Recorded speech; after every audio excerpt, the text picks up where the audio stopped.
Réunion de chantier pour les acteurs de l'eau. Dans le cadre de la Journée mondiale de l'eau, il fallait sensibiliser les populations sur cette action essentielle au développement du territoire. Le département a lancé une analyse sur les ressources en eau et les besoins en eau du bassin sud. Le département a décidé de réaliser un réservoir supplémentaire d'une capacité de 20 000 m3 à côté du réservoir existant ici qui fait que 10 000. Sur l'île, les chiffres de la politique globale de l'eau impressionnent. 16 000 hectares irrigués, 35% de la production d'eau potable, 75 millions de mètres cubes distribués par an. Chaque année, la collectivité investit 20 millions d'euros dans la gestion de l'eau et de l'aménagement hydraulique.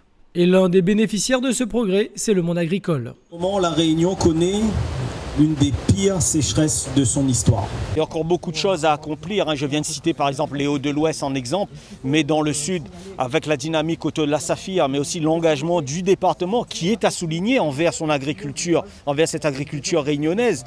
Donc les féliciter pour ce travail. Donc ce sont 20 000 m3 de plus qui vont être stockés à destination de la population, mais aussi des agriculteurs. Donc ce sont des capacités supplémentaires. Cette année, avec une sécheresse historique, il n'y a pas eu de coupure d'eau dans les champs.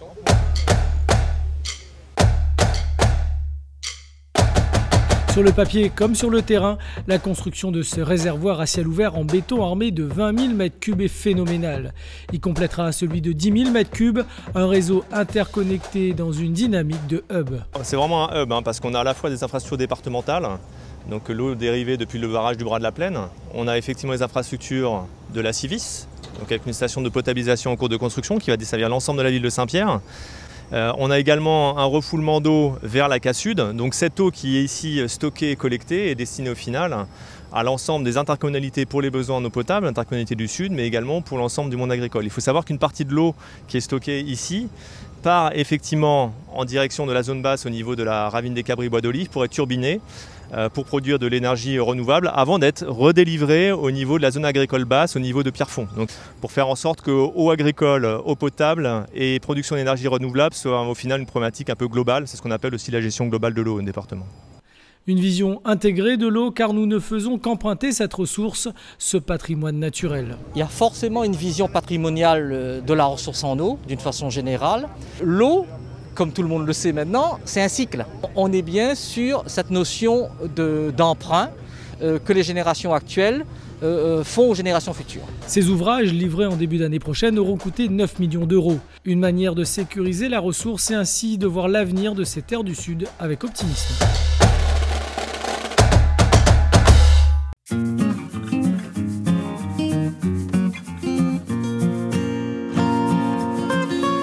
Nous sommes à Commune Prima et je vais vous raconter une histoire. Nous sommes dans les années 60 et il y avait à cet endroit-là le plus vilain bidonville de la région. Les ordures ménagères étaient déchargées ici et les gens qui vivaient ici s'approvisionnaient dans les ordures ménagères en triant les ordures ménagères pour pouvoir vivre. Il y avait 800 personnes à cet endroit-là. La départementalisation avait déjà 20 ans, mais on était très très loin du niveau de développement qui était espéré par les promoteurs de la décentralisation, c'est-à-dire l'objectif étant de faire des départements d'outre-mer, des départements comme les autres. Et ce qui a renforcé le caractère difficile de cette départementalisation, c'est la migration rurale.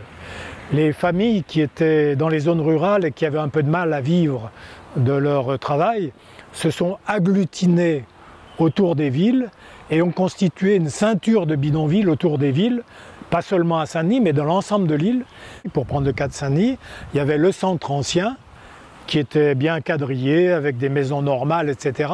Et tout autour du centre ancien, du bas de la rivière jusqu'au Chaudron, une ceinture de bidonvilles qui représentait plus que la moitié de la population.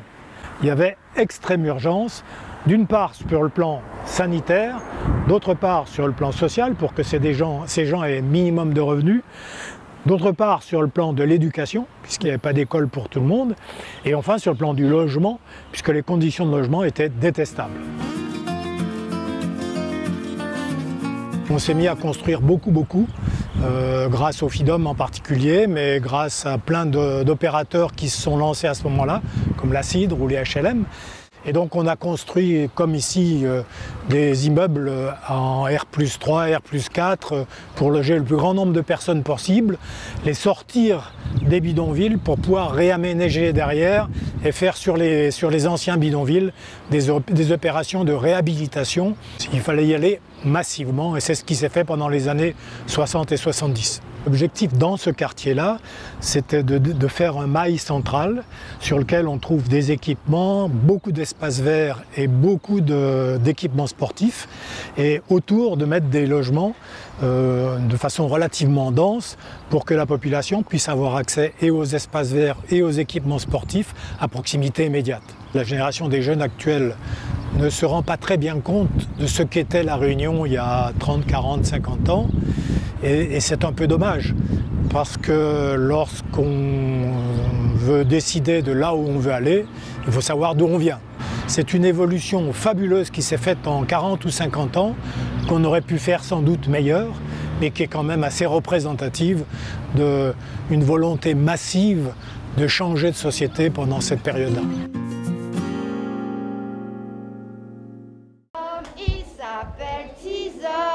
Il a des savates de doigts. Le matin, sur les hauteurs du chef-lieu de La Réunion, souffle un vent de francophonie. Moi, je l'aime aussi.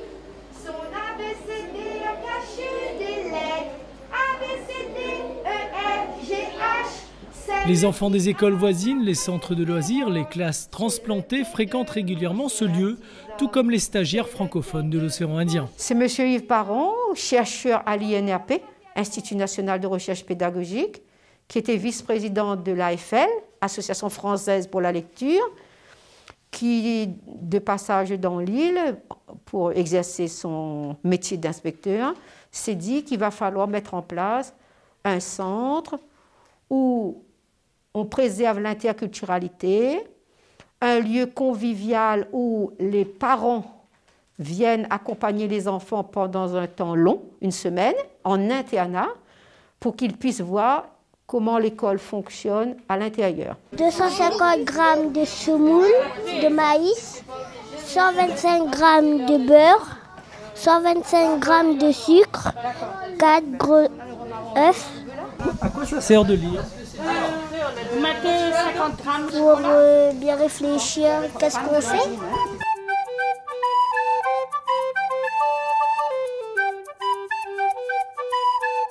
Qui n'a pas eu de livre? Qui n'a pas eu de livre? Cette vente à l'étalage d'un monde merveilleux passe par le contact du livre. Avec des images qui parlent de Maurice, de Seychelles, de Madagascar et de La Réunion, voilà. Les grands aident les petits, la magie opère, les lettres se mélangent aux mots et aux animaux. Ici. Argo là. C'est Louis? Oui. Donc c'est un lieu qui marie l'éducation formelle et l'éducation informelle dans le but de maîtriser, d'aider les enfants à maîtriser la langue française. Ici, on a notre exposition Aimé Césaire, le père de la négritude, avec son ami Sangor. C'est un peu révélateur de ce que nous faisons, à savoir on accueille les gens dans leur culture et avec tous ceux qui partagent la langue, les Mauriciens, les Seychellois, donc l'India-Océanie. Parce que le tampon, on a mis en place après la fermeture du centre de formation Bujumbura, dans l'Afrique de l'Est. C'était pour pallier à ce manque, à la fermeture de ce centre en Afrique de l'Est, qu'on a ouvert le tampon. Mais il y avait des échanges entre les deux structures. Parce que les adultes qui venaient de l'Afrique de l'Est, basés au tampon, ils venaient observer les enfants ici et ils ont pris aussi leur place dans les écoles de tampon. Ils allaient enseigner sur place dans l'école.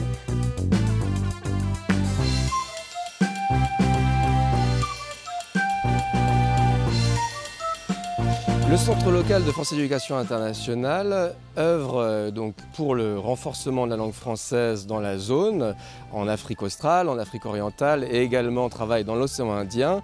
Nous menons des actions de formation en direction des professeurs de français langue étrangère, en direction des alliances françaises et ambassades donc, de la région.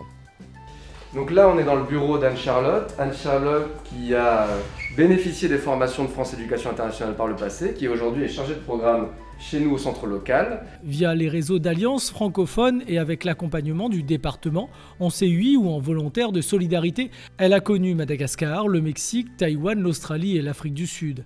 Après avoir été bénéficiaire aujourd'hui, elle développe les programmes pour la francophonie. Ça fait maintenant plus de 6 ans. Et donc maintenant, je travaille sur des projets justement pour développer la francophonie. Là, on travaille sur un projet avec le Kenya, donc qui consiste à former des enseignants de français dans le primaire et le secondaire. Donc on sera amené à envoyer des experts de l'île de la Réunion au Kenya. Je suis très fière d'avoir bénéficié de ces dispositifs de coopération internationale avec le département de l'île de la Réunion et aujourd'hui en être actrice. La dynamique de la francophonie à La Réunion est très particulière car elle réunit autour de la table beaucoup d'interlocuteurs. Le centre local de France Éducation Internationale, mais également l'Université de La Réunion qui nous héberge, l'Académie de La Réunion qui met à disposition des postes, mais également mobilise des experts et des intervenants, et également d'autres établissements d'enseignement supérieur. Donc c'est tout un écosystème en faveur de la langue française qui agit ici à La Réunion. En temps normal, cet outil est une véritable plateforme collaborative de formation francophone. Aujourd'hui, nos sessions de formation sont principalement en ligne du fait des contraintes sanitaires de déplacement. Je pense que la langue française, c'est avant tout un trait d'union entre les gens et cela se fait au travers de la rencontre. Donc j'espère que 2021 permettra de réinitier cette rencontre. On descend. Allez, maintenant, on me suit? Ce département français et européen placé au cœur de l'océan Indien a donc son réseau d'outils de formation à la francophonie. Une trace de la coopération, c'est l'histoire de la maison. Ce sont les femmes malgaches qui sont venues pour leur formation et le soir, avant de se coucher, elles brodaient les abécédaires pour le centre.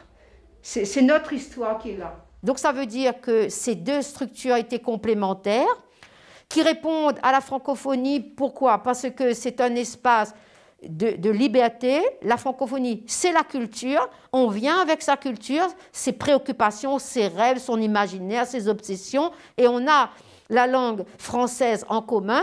2021, on fête les 100 ans de Baudelaire.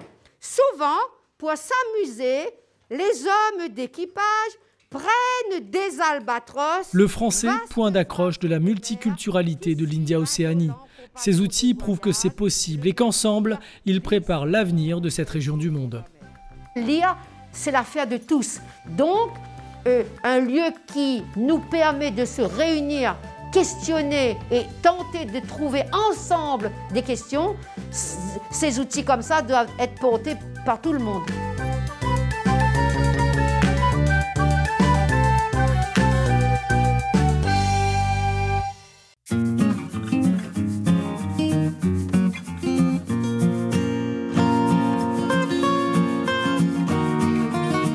C'est ici que tout a commencé. Et je vais vous raconter une partie de l'histoire du tourisme à La Réunion. En 1946, à la départementalisation, j'ai 18 ans. Départementalisation, on ne savait pas ce que ça voulait dire, très honnêtement. On nous a expliqué qu'il y avait ceci, qu'il y avait cela qui allait changer, notamment dans la perception des impôts et des charges sociales. À dire bien vrai, pas toute la Réunion qui était pour. Hein. Mais très vite, on a vu l'autre côté qui arrivait, la lame de fond avec ses aides, etc. Et puis, tout est rentré très vite. C'est le premier fanion de la Mauritius. Ensuite, c'est la France et ensuite, à Madagascar. C'est le développement, purement et simplement. Je me suis dit que ça n'est que dans le tourisme qu'on trouvera quelque chose. Avec mon beau-frère, on a beaucoup parlé de ça. Et puis j'ai été très ami de tous les grands patrons du tourisme à Maurice, Mingard et compagnie. Et eux, je voyais qu'eux, ils étaient dans le sucre. Leur argent était dans le sucre. Mais ils commençaient déjà à mettre de côté dans le tourisme. Nous, on n'a fait qu'une part où nous savions gérer notre développement. Nous, on a fait le récif. Et ensuite, après, on a fait les créoles, les brisants, et ensuite le village du Lagon, Guy Dupont nous a beaucoup aidé là-dedans. C'est une nouvelle frontière avec son apport de clientèle. Mais on ne peut pas faire ça seul, c'est pas possible. Nous n'aurions pas pu arriver à un tel développement si nous avions un autre statut que celui de département. Hein. Regardez autour de vous. Nous n'avons pas fini le développement. Dans la Réunion d'aujourd'hui, qui va renaître du Covid bientôt, nous allons connaître un boom. Et là, il faudra avoir les outils. On semble être parti dans la bonne direction. Le département a toujours été là. Et le département a toujours aidé ceux qui ont voulu. Le récif a bénéficié des premières aides départementales. C'était peu, c'était pas grand-chose. Hein. Mais c'était le département qui l'a donné. La région n'existait pas, ou si peu. Vous voyez mon bureau, il est vide de tout. Et je ne sais pas taper sur un clavier. Mais j'ai été habitué à gérer d'une autre manière. Les jeunes, ils sont tic-tic, tac-tac tout le temps. Ils savent comment faire. Et ils savent où aller piocher les idées, piocher les renseignements, ce que je ne savais pas faire. À partir de là, tout est possible. Eux-mêmes vont être source de développement. C'est clair. Madame Fréco est ma fille. C'est la directrice générale de tout l'ensemble Bon Voyage. Et c'est elle qui maintenant siège partout là où on doit siéger. Je suis content de ce que j'ai fait. Je sais que ça a apporté beaucoup de bien à beaucoup de gens autour de moi. Beaucoup. Des centaines. Mais ce n'était pas fait comme ça. Ce n'était pas fait dans ce but. C'est arrivé avec. Voilà.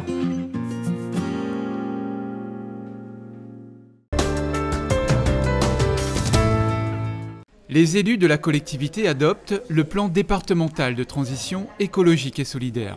Un plan qui fixe les grandes orientations du département pour préserver notre environnement et ses engagements pris pour faire évoluer la société réunionnaise. Un plan de transition qui s'est construit autour d'une grande concertation citoyenne.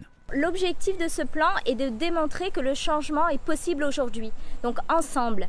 Réussir donc ce plan avec l'ensemble des Réunionnais, on pense donc aux agents, aux services, aux élus, aux entreprises, aux associations, aux citoyens, donc avec toutes les forces vives et bienveillantes de la Réunion.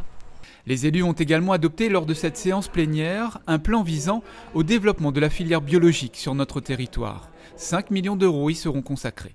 Le plan comprend globalement 4 axes. Le premier, c'est de faire en sorte de mobiliser du foncier préférentiellement donc pour les agriculteurs qui se lancent dans le bio. C'est d'accompagner effectivement l'installation et la conversion en bio avec à la fois la poursuite du dispositif départemental d'aide à la certification. Un troisième axe qui vise à développer les nouvelles pratiques. Donc il y a tout un volet innovation qui va être accompagné.